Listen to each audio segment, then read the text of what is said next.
السلام عليكم ورحمة الله وبركاته نحمده ونصلي على رسوله الكريم أما بعد فأعوذ بالله من الشيطان الرجيم بسم الله الرحمن الرحيم إن الله وملائكته يصلون على النبي يا أيها الذين آمنوا صلوا عليه وسلموا تسليما اللهم صل على محمد وعلى آل محمد كما صليت على إبراهيم وعلى آل إبراهيم إنك حميد مجيد اللهم بارك على محمد وعلى آل محمد كما باركت على إبراهيم وعلى آل إبراهيم إنك حميد مجيد প্রিয় দর্শক, দেশ এবং কাছ এবং দূর এবং প্রবাস থেকে যেখান থেকে দেখতে পাচ্ছেন, আপনাদের সকলকে জানাই আন্তরিক শুভেচ্ছা ও মোবারকবাদ।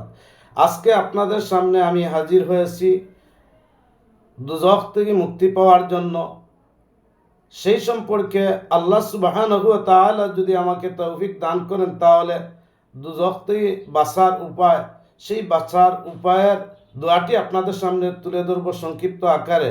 আল্লাহ সুবহানাহু ওয়া তাআলা যদি আমাকে তৌফিক দান করেন, ওমা তৌফিকি ইল্লা বিল্লাহ।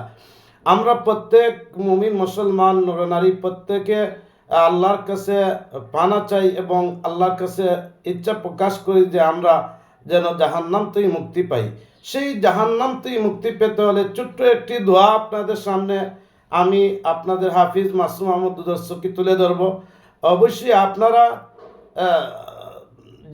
যেখান থেকে দেখতে পাবেন, আপনাদের কাছে আমার একটি অনুরোধ হলো, আপনারা সেই দোয়াটি যেন পড়েন এবং আমল করেন। আমি আর সময় নষ্ট না করে আপনাদের সামনে সেই দোয়াটি তুলে ধরতে চাই, যে একদম সংক্ষিপ্ত আকারের দোয়া। প্রত্যেক মুসলমান নরনারী ইচ্ছা করলে সেই দোয়াটি শিখতে পারবে এবং আমল করতে পারবে।